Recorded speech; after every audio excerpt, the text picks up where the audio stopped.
சாடுவோம் என்ன சிரிப்பு? என் கூட ஊர் சுத்தவே டைம் இல்லையா? இதுல இன்னொரு செல்கள் ஒன்ன கண்ட கொடிகள் ஏந்தி ஒன்னம் செய்ய சொல்லி எப்படியோ துரத்தி விட்டுருவா.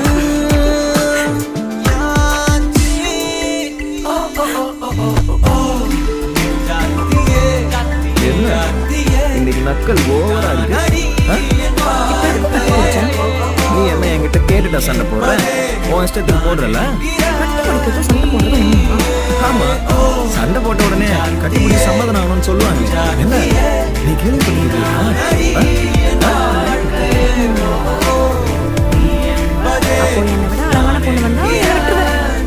சொன்னா கொஞ்சம் கிரிஞ்சாதான் இருக்கும், ஆனா அதான் உண்மை. பரவாயில்ல சொல்லு. அப்படி ஒரு தீனிமே என் கண்ணில் பட போறது இல்லையே.